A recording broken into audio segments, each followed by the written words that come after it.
दोस्तों, सुबह के 9 बज चुके हैं। 9 का निशाना लेकर हाजिर हूं मैं आपके साथ, वैभव मिश्रा। 9 का निशाना में आज लीड स्टोरी क्या कुछ होगी बताएंगी मेरी सहयोगी मोनिका। शुक्रिया वैभव। सबसे बड़ी खबर आज बदायूं से आ रही है, जहां पर 2 सगे भाइयों के मर्डर से बदायूं दहल उठा है। और क्या कुछ खास रहेगा बताएंगी प्रियंका। बिल्कुल, देखिए आपको बता दें, राजधानी दिल्ली से बड़ी खबर। अरविंद केजरीवाल ने हाईकोर्ट का रुख किया। ईडी के समन को बड़ी चुनौती देने की तैयारी। इस पर फैसला, सुनवाई कल होनी है। अगली खबर अंजलि आपको बताएंगी। तो तमाम बड़ी खबरों पर हमारी नजर होगी, लेकिन उससे पहले आइए नजर डालते हैं 5 मिनट में भारत पर।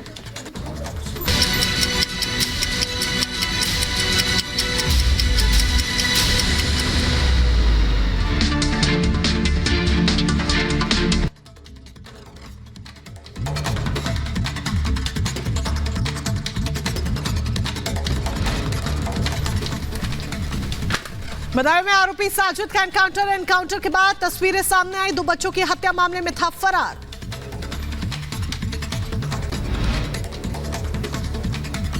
बदायूं में 2 बच्चों की कुल्हाड़ी से गला रेतकर हत्या की गई। सगे भाई ने दोनों बच्चे मंडी चौक के पास का ये मामला है।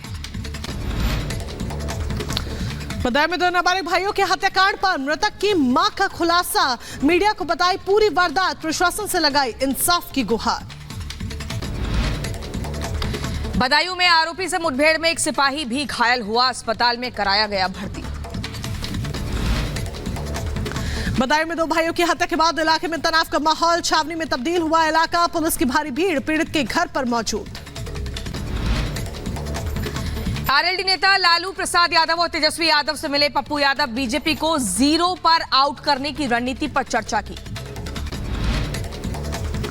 उत्तर प्रदेश के अंबेडकर नगर में आगामी त्योहारों और लोकसभा चुनावों को लेकर प्रशासन अलर्ट मोड पर। पुलिसकर्मियों ने लोगों से इलाके में शांति व्यवस्था कायम रखने की अपील की। बारामूला में मतदाता जागरूकता कार्यक्रम का आयोजन। लोगों को वोटों के प्रति जागरूक किया गया। बताई गई वोट की ताकत। लोकसभा के पहले चरण के चुनाव की अधिसूचना जारी। पहले चरण में 102 सीटों पर डाले जाएंगे वोट। 19 अप्रैल को होनी है पहले चरण की वोटिंग। देहरादून में लोकसभा चुनाव को लेकर विशेष तैयारियां शुरू। पुलिस ने अर्धसैनिक बलों के साथ निकाला फ्लैग मार्च। लोगों से शांति व्यवस्था बनाए रखने की अपील की। उधमपुर में मतदान को बढ़ावा देने के लिए अभियान की शुरुआत की गई। प्रशासनिक अधिकारियों ने लोगों से अपने मतों का इस्तेमाल करने की अपील की।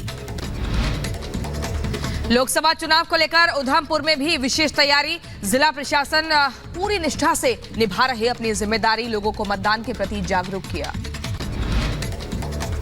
महाराष्ट्र के ठाणे में शिवसेना प्रमुख एकनाथ शिंदे गुट के नेताओं ने बैठक की है। सीएम एकनाथ शिंदे ने बैठक की अध्यक्षता की। कई महत्वपूर्ण मुद्दों पर चर्चा की गई। 45 दिन बाद पाकिस्तान से भारत लौटी महिला परिजनों ने सुरक्षित वापसी के लिए पीएम मोदी और जम्मू कश्मीर के एलजी का आभार जताया। पंजाब के गुरदासपुर में एनआईए की एक बड़ी कार्रवाई। आतंकी गुरविंदर सिंह उर्फ बाबा की प्रॉपर्टी सील की। कामरेड बलविंदर की हत्या केस में एनआईए ने किया था नामजद। मुंबई में डीआरआई ने इंडोनेशियाई और थाई की 2 महिला तस्करों को पकड़ा है। करीब 100 करोड़ की 9 किलो से ज्यादा की कोकीन जब्त की। 2010 दंगे का मास्टरमाइंड तौकीर रजा फरार है। दूसरे राज्यों में भी पुलिस लगातार छापेमारी कर रही है। पुलिस ने घर पर चस्पा किया है वारंट। वाराणसी में विश्व गौरैया दिवस के अवसर पर गौरैया संरक्षण अभियान का आयोजन। लोगों को उपहार में दिए गए गौरैया के घोंसले। उत्तर प्रदेश के मुरादाबाद जिले का नाम बदलने को लेकर पंडित धीरेन्द्र शास्त्री ने मांग की है। कहा मुरादाबाद का नाम माधव नगर होना चाहिए। यूपी के गोंडा में 2 पक्षों में विवाद। मारपीट में दोनों तरफ से जमकर चले ईंट और पत्थर। मामले में पुलिस ने 8 लोगों को गिरफ्तार किया। उत्तर प्रदेश के मुरादाबाद में पुलिस और बदमाश के बीच मुठभेड़। गोली लगने से घायल हुआ बदमाश। आरोपी के खिलाफ करीब 13 मुकदमे दर्ज। उत्तर प्रदेश के बुलंदशहर में लूटकांड मामले में पुलिस की बड़ी कार्रवाई। मुठभेड़ में गोली लगने से दोनों शातिर घायल हुए। पुलिस ने 5 लाख रुपए बरामद किए। उत्तर प्रदेश के बागपत में पुलिस ने महिला को गिरफ्तार किया है। प्रेमी के साथ मिलकर पति की कराई थी हत्या। यूपी के अंबेडकर नगर में सड़क किनारे युवक का अध जला शव मिला। ग्रामीणों ने पुलिस को सूचना दी है। पुलिस ने शव को पोस्टमार्टम के लिए भेजा। उत्तर प्रदेश के एटा में चुनाव से पहले पुलिस की एक बड़ी कार्रवाई। 121 वारंटियों को पुलिस ने जेल भेजा। शांति ढंग से चुनाव कराने को लेकर एसएसपी के निर्देश पर कार्रवाई हुई। यूपी के एटा में महिला की मौत मामले में परिजनों पर हत्या का आरोप। परिजनों ने पति, सास और ससुर पर दहेज में 15 लाख रुपए और कार मांगने का आरोप लगाया। उत्तर प्रदेश के मुरादाबाद में दबंगों ने महिला की बेरहमी से पिटाई कर दी। वीडियो सोशल मीडिया पर वायरल हुआ। मामले की जांच में जुटी पुलिस। यूपी के हाथरस में दो पक्षों में विवाद का मामला। दोनों तरफ से जमकर हुई फायरिंग और पत्थरबाजी। दोनों तरफ से पुलिस थाने में शिकायत दर्ज। बिहार के शिवहर जिले में जीजा साली ने आत्महत्या की है। फंदे से लटकता मिला शव। प्रेम प्रसंग की जताई जा रही आशंका। यूपी के हमीरपुर में पत्नी की मौत के सदमे में पति ने आत्महत्या कर ली। घर में फंदे से लटककर जान दे दी। बीमारी के चलते पत्नी की मौत हुई थी। जो तरीके से नृशंस हत्या की गई है, हर तरफ खून के निशान है। खून से लथपथ पूरी छत का ये हिस्सा है। दीवारों पर भी खून है। पुलिस को सूचना मिलते ही पुलिस ने मौके पर पहुंच करके स्थिति को संभाला। पुलिस ने घेराबंदी की। उसने पुलिस पार्टी पर फायर किया। जवाबी फायर में उसकी मृत्यु हो गई।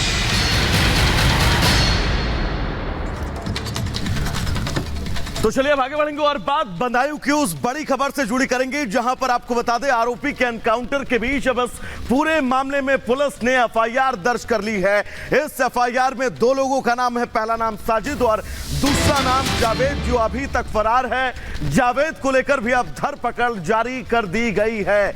बदायूं में दो नाबालिगों की नृशंस हत्या के बीच अब इस पूरे मामले में पुलिस ने एफआईआर दर्ज की है। दो लोग इस एफआईआर में नामजद हैं। पहला आरोपी साजिद, जो एनकाउंटर में ढेर हो चुका है, जबकि दूसरा आरोपी जावेद, जिसको लेकर पुलिस लगातार पूरे इलाके में धरपकड़ करती हुई नजर आ रही है। फिलहाल वहां पर इस पूरे मामले के बीच पूरे इलाके को पुलिस की तरफ से छावनी में तब्दील कर दिया गया है। चप्पे चप्पे पर पुलिस है कि हालात ना बिगड़े, तो वहीं दूसरी तरफ एक्शन। और बदायूं पुलिस ने बड़ा एक्शन लिया है, जहां आरोपी साजिद को ढेर कर दिया गया है और दूसरे आरोपी जावेद की तलाश जारी है। जिस तरह से दो मासूमों का मर्डर किया गया था, उसके बाद से भारी पुलिस फोर्स की भी तैनाती पूरे इलाके में कर दी गई है।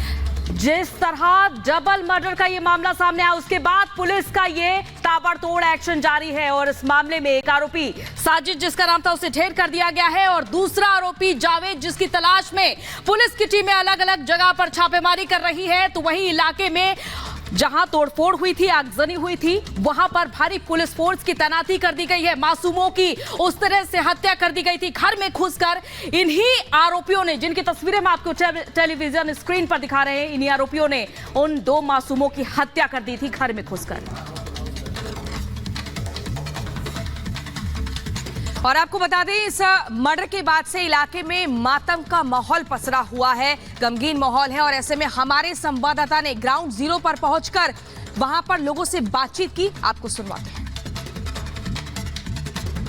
मैं जिस जगह पे मौजूद हूं, कल उसी जगह पर घटना को अंजाम दिया गया है और यहाँ जिस तरीके की तस्वीरें हैं, जिस तरीके के दृश्य हैं, सिरसिरी उठ रही है शरीर में। भव्य जो तरीके से नृशंस हत्या की गई है, जिस तरीके से बच्चों की हत्या की गई है, यहाँ जो एविडेंसेस हैं उनको देखेंगे तो मालूम चलेगा क्या हुआ। इन चप्पलों को देखिए, उन बच्चों की चप्पलें हैं, खून से लथपथ ये चप्पलें पड़ी हैं। हर तरफ खून के निशान है। खून से लथपथ पूरी छत का ये हिस्सा है। दीवारों पर भी खून है। आगे बढ़ते हुए आपको दिखाते हैं क्या यहाँ पर हालात हैं और जिस तरीके से यहाँ पर तस्वीरें बनी हुई हैं, इन तस्वीरों के बीच में मालूम चल रहा है कि किस तरीके से घटना को नृशंस तरीके से अंजाम दिया गया है। यहाँ पर कट्स हैं, उस तरह से जब वार किया गया तो उसके कट्स हैं। एक बार जरा आपको दिखाते चलते हैं कि कैसे यहाँ पर पुलिस बंदोबस्त किया गया है। भारी पुलिस बंदोबस्त है और कल जब घटना घटती है तो घटना घटने के बाद यहाँ पर आप देखेंगे किस तरीके से लोग जब आक्रोश में आते हैं। दुकानों पर तोड़फोड़ की गई है, दुकानों से निकालकर सामान को जलाया गया है, कुर्सियाँ, टीवी सब जले हुए दिखाई दे रहे हैं। तो भारी पुलिस बंदोबस्त अभी भी मौजूद है यहाँ पर। इसके साथ ही जो तमाम परिवार के लोग हैं जिन्हें खबर मिल रही है वो यहाँ पर पहुँच रहे हैं। आपको दिखाते हैं परिजनों से बात करते हुए। आप बताइए कहाँ से आए हैं आप लोग? कहाँ से आए हैं आप लोग? यहीं से हैं, बाबा कॉलोनी से। बदायूं से, यहीं के रहने वाले हैं। उसको जानते थे आप लोग नाऊ को? नहीं, सगानू को रहने वाला था। रहने वाले नहीं, ये काम यहाँ पे करता था कि? हाँ, ये नाई की दुकान है। दुकान है उसके नीचे सामने, ये सामने दुकान है नाई की। सामने की तरफ जहाँ पर ये तोड़फोड़ की गई है वहीं पर दुकान है। जी जी जी जी जी। तो आप लोग जानते थे, उससे बातचीत होती थी, कैसा व्यवहार? बातचीत तो नहीं होती थी, वैसे हम निकलते थे यहाँ टहलने के लिए निकलते थे। तो ये एक दुकान नहीं इनकी, एक आगे दुकान भी है इनके भाइयों की, सामने भी है, और ये 4-5 दुकानें इधर पीछे भी इनने खोल रखी हैं। इनका पूरा मतलब ये सखानू के रहने वाले हैं और करीब 20-25 लोग हैं। ये दुकानें कई एक डीएम रोड पे भी खुली हुई हैं इनकी, चचा भाई ताऊ भाऊगी। और ये आप इतनी जानकारी बता रहे हैं परिवार के बारे में, उसके कैसा व्यवहार और कभी आप लोगों ने सुना है यहाँ पे झगड़ा फसाद इस व्यवहार इनका अंदरूनी ज़्यादा था, ऊपर से तो मतलब बोलते थे पर जहरीले बहुत ही ज़्यादा जहरीले थे। इतना घटी है। क्या आप लोग को फीडबैक मिला जब ये घटा? तो आप तो यहीं पे रहते हैं, क्या बताया गया आपको, कुछ बताया गया? बताया, मैं तो यहाँ रहता हूँ डीएम रोड पे ही, यहाँ से करीब 100 कदम दूर रहता हूँ। तो जब घटी आप लोग यहाँ पर पहुंचे हैं, क्या कुछ मालूम चला फिर? पहुँच नहीं पाते, अभी आए हम। अच्छा, अभी जी। तो देखिए पुलिस या बंदोबस्त यहाँ पर दिखाई दे रहा है और यहाँ से हटने की भी पुलिस जो है दरख्वास्त करी, क्योंकि बहुत सारे एविडेंसेस हैं यहाँ पर जिनकी सिक्योरिटी बहुत इंपॉर्टेंट है। तो अजय दुबे की रिपोर्ट आपने देखी ग्राउंड जीरो से, और सीधे अजय का ही यहाँ पर रुक कर लेते हैं। अजय, आपकी रिपोर्ट हमने देखी, लेकिन सवाल अभी भी बरकरार है, आखिर हत्याकांड के पीछे की वजह क्या है, और एक आरोपी जो फरार है आखिर कब तक उसकी गिरफ्तारी होगी?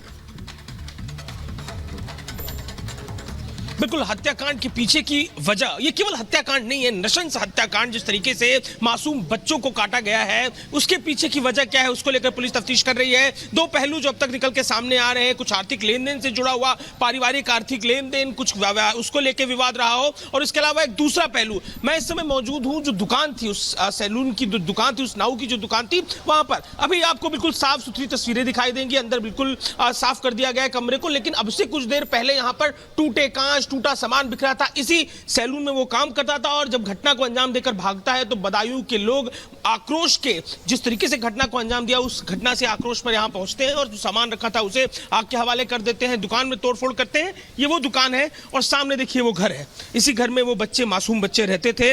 मुझे जो स्थानीय लोगों ने बताया कि जो हत्या का आरोपी है जिसका एनकाउंटर कर दिया गया है, उसके बच्चों का कुछ हिस्ट्री रही है, उसके बच्चों के ना होने की हिस्ट्री रही है, बच्चे मर जाते थे, इससे जुड़ी हुई हिस्ट्री रही है। तो एक काले जादू का, एक तंत्र मंत्र का जो एंगल है स्थानीय लोगों का, उसको लेकर भी दावा है। तो शाम के 4 बजे के तकरीबन वो कल अपनी दुकान बंद करता है, गलियों में मंडराने लगता है, फिर वो घर पहुंचता है उन बच्चों के, जहां वो 5000 रुपए को लेकर बातचीत करता है दादी से, दादी चाय बनाने चली जाती है, फिर वो छत के ऊपर जाता है और फिर घटना को अंजाम देता है। 2 मासूम बच्चों को नशेंस तरीके से काट डालता है। इसके बाद जो एक बच्चा है वो कैसे भी अपनी जान बचाकर नीचे भागता है, अपनी दादी को बताता है, परिवार के लोग भाग कर जाते हैं, दरवाजा बंद करते हैं, उस बच्चे की जान, परिवार के लोग अपनी जान बचाते हैं, जिसके बाद हत्या आरोपी भाग जाता है। तो जिस तरीके से इस घटना को अंजाम दिया गया, जिस क्रूरता के संग, जिस नृशंस तरीके से इस घटना को अंजाम दिया गया, बदायूं के लोगों में काफी आक्रोश है। लेकिन एनकाउंटर के बाद तस्वीरें बदली हुई दिखाई दे रही हैं। कल के दिन इसी सड़क पर देखिए, अभी भी यहाँ पर जो सामान को आग लगाया गया था, आग लगाए जाने के बाद सड़क पर जला हुआ जो अंश है वो अभी भी है, जो हिस्सा है अभी भी दिखाई दे रहा है। लेकिन लोग जिस बात को लेकर आक्रोश में कल दिखाई दे रहे हैं, बिल्कुल आक्रोश लोगों में साफ देखा जा रहा है, और जो निशान आप दिखा रहे हैं ये बानगी है कि किस तरीके से इस नृशंस हत्याकांड को अंजाम दिया जाता है, 2 बच्चों को बेरहमी के साथ मौत के घाट उतार दिया जाता है। जो हम लौटेंगे आपके पास, परिवार की बात करें तो 2 बच्चों की मौत से परिवार सदमे में है, परिवार में मातम का माहौल पसरा है। ऐसे में हमारे सहयोगी ने बच्चों की दादी से बातचीत की है, क्या कुछ उनका कहना है, जरा सुनिए। देखिए, पुलिस की तरफ से इस बारे में अभी कोई जानकारी नहीं दी गई है कि क्या कुछ कारण है। कारण ये कि अभी कल रात में ही घटना घटी है, ये 7:30 बजे ये हुआ, उसके बाद एनकाउंटर भी हो गया, तो काफी कुछ जानकारी पुलिस की तरफ से दी नहीं गई है। मैं नीचे की तरफ चल रहा हूँ और आपको परिजनों से कोशिश करूंगा बात करने की। देखिए, ये बताया जा रहा है बच्चों की जो माँ है, उनका यहाँ पर बच्चों की माँ का जो सैलून है उसके विषय में है। अब नीचे की तरफ चलते हैं, परिजनों से बात करने की कोशिश करते हैं फिर एक बार कि क्या कुछ वो कारण है जिनके चलते ये घटनाक्रम घटा। जो सुन रहा है रिश्तेदार, अड़ोस पड़ोस का आदमी, वो घर पहुंच रहा है और घर के अंदर जो नीचे स्थिति है, कोहराम मचा हुआ है। परिजन जो है यहाँ पर बेसुध दिखाई दे रहे हैं। घटना जिस तरीके से अंजाम दी गई है, हत्या और हत्या के बाद यहाँ पर जिस तरीके से हत्या की गई है वो बेहद गम जदा करने वाली। अंदर की तरफ चल के आपको दिखाते हैं, यहाँ पर तमाम परिवार की महिलाएं मौजूद हैं, बच्चों की दादी भी मौजूद हैं, जिनकी बयान से चीजें स्पष्ट होती। पहले देखिए एक बार तस्वीरों में आपको दिखाते हैं, बच्चों की मां मौजूद है यहाँ पर, अंदर की तरफ बेसुध दिखाई दे रही हैं। घटना जिस तरीके से अंजाम दी गई है, दादी आप बता रही थी, क्या उसको जान रहे हैं, परिवार के लोग जान रहे थे उस लड़के को? जानते तो है, वजह थोड़ी जानते, इतना दुश्मन है, दुश्मनी कुछ नहीं थी हमसे। कुछ कारण को ही सब बात रह गई, अब तो एनकाउंटर भी हो गया, उसका कारण को लेकर बात रह गई है। कोई झगड़ा आपने सुना, कभी झगड़ा हुआ हो? कभी नहीं, हमसे कोई झगड़ा नहीं। आता था, हमेशा घर आता जाना लगा रहता था क्या? बच्चों के संग घर आना जाना? नहीं नहीं, कभी नहीं, पहली बार। आप भी साथ में रहते? कहाँ रहते? मैं बाहर रहती सिविल लाइन। पहली बार वो आया था तो कुछ अम्मा क्या जानना चाहेंगे आप? पुलिस से क्या मांगेंगे? उसका एनकाउंटर हुआ है? इनकाउंटर हुआ है, हमारे तो भैया सजा मिलनी चाहिए, जैसे हमारे बच्चे गए हैं, हमें तो जब पता चले कहीं कहीं कर। जब वो घटना घटी थी आपको कैसे पता चली? छोटा वाला आया था, सबसे क्या बताया उसने? जे आया छोटा वाला, अम्मा देखो हाथ काट दिया दादा का। इसकी मम्मी गई, जब अरे वो बोली अरे भागो भागो, तब तक तो वो जावेद यहाँ आ गया ग्रिल पर। जब मैंने देखा छुरी इसकी, तब मैंने अरे गेट बंद करो, बाहर से गेट बंद कर दिया, तब नीचे उतर के आया। इतनी बड़ी छुरी थी। ये बताइए, छत तक चला गया, घर में जानकारी मिल नहीं पाई परिजनों को?